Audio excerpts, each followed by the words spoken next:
How y'all doing? It's Preacher Man R being this another episode of Retro TV 91, and this time I'm reviewing Arrow Season 5, Episode 8 or 9, one of them two. And what happened on this week's episode is the third part of the crossover event.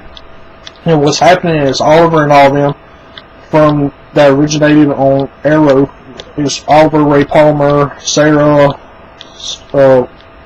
Thea, and Diggle. They're all under stasis, and the reason they're under stasis is because they're not metahumans, and the Dominators will be able to get intel from them without any resistance. And this alternate reality that they're at, Oliver's about to get married to Laurel, and everything that's happened originally hasn't happened. So Oliver never got on the King's Gambit, and he never became Green Arrow, but somehow Diggle in this alternate reality has become the Green Arrow. And he saved Oliver and his father from getting moved in front of the Felicity Smoke building, which is supposed to be Queen's Consolidators, but it stays regular. And the reason we find this out is because this is the way out of this alternate reality.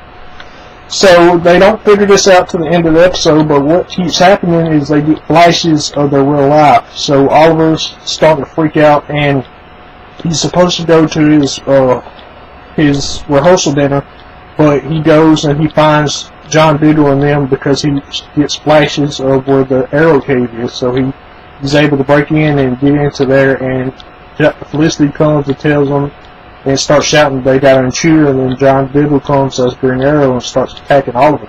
And Oliver starts telling him his name and stuff that he remembers, and after Oliver leaves, Diggle starts getting these flashes too. So Diggle finds Oliver at his wedding day and tells him he's starting to remember stuff too. And then Sarah starts remembering, and Ray Palmer starts remembering, and then Thea does, but Thea wants to stay in this alternate reality because she doesn't want to lose her parents again. So Oliver lets her have her own choice, and they go out to leave, but they get surrounded by the memories of the bad guys that they fought on Arrow.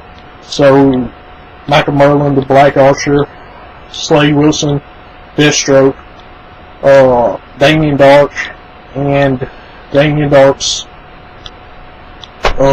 goons from Hive, and Deathstroke's goons from the Mirror Curiosos. So they're fighting all these people, and they're able to get away, so they go to the Smoke building. And right as everybody else leaves through the portal, and when Oliver's about to leave, he gets flashes of his old life. He sees Roy, he sees Tommy, he sees his parents, Laurel, and everybody that he's lost, he sees, and he's getting flashes of them telling stuff that's happened in his life, and he starts crying and he wants to report. Well, they wake up, and they're trying to get off the Dominator ship, and they're run into the Dominators, and Oliver gets one of their weapons, starts shooting the Dominators, and they get into the escape pod, and they're able to get out of there, but they can't drive it. So the Legends of Tomorrow time ship comes and gets them and saves them, and then takes them back to Earth, and they find out that the Dominators is about to attack Earth. And that's all that really happens on this week's episode of Arrow. My questions for y'all is, what do you think is going to happen on Legends of Tomorrow when the Dominators try to attack Earth? As always, Preacher Man R signing out. Guys, beauty is awesome. This has been another episode of Retro TV 91. See y'all next time.